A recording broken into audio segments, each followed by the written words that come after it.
ప్రాచీన క్షేత్రంలో వైభవంగా లక్ష్మీ జనార్దన స్వామి దివ్య కళ్యాణం, వైకుంఠ క్షేత్రాన్ని తలపించేలా వేడుకలు.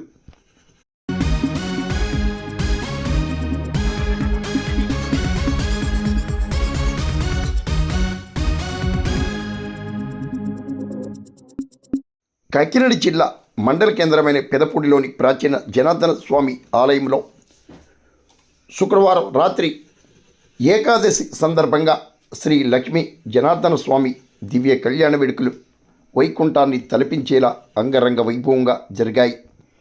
ఆలయ ఈవో వడ్డాది సత్యనారాయణ ఆధ్వర్యంలో ఆలయ అర్చకులు పెద్దింటి నరసింహాచార్యులు, పెద్దింటి గోపాలాచార్యులు, సుదర్శనం రామ్ గోపాల్ ఆచార్యులు ఆధ్వర్యంలో ఆలయ ధర్మకర్త తంగెళ్ల వీర వెంకట సత్యప్రసాదరావు, నౌకారత్నం దంపతులు యజ్ఞకర్తలుగా శ్రీ లక్ష్మీ జనార్దన స్వామి దివ్య కళ్యాణాన్ని మేళ తాళాలు, మంగళ వాయిద్యాలు, వేద మంత్రాలతో ఘనంగా నిర్వహించారు.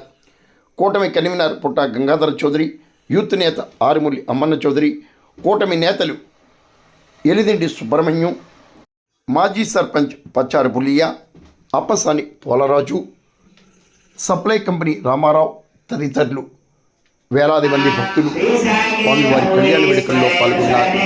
మరి మీరు లక్ష్మీ జనార్దన స్వామి దివ్య కళ్యాణాన్ని దర్శించి స్వామి కృపకు పాత్రలు కండి.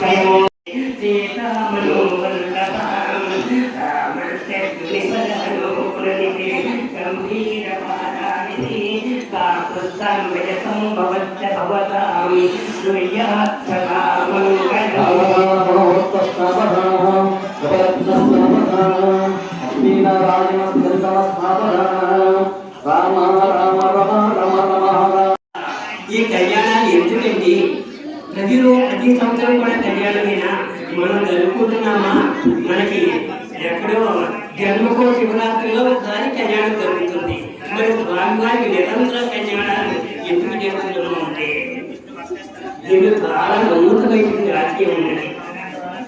ఈ దేవాలయ విధానాన్ని పరికల్పించినటువంటి మహారాజుల సంకల్పం ఏమిటి అంటే మన భారతీయ సంస్కృతి సంప్రదాయాన్ని మన కళ్యాణ కార్యక్రమాలని ఈ ఉత్సవ కార్యక్రమాలని ఏమిటంటే కళ్యాణానికి నిరంతరం ప్రతి సంవత్సరం ఎందుకు జరుపుకుంటున్నాము అంటే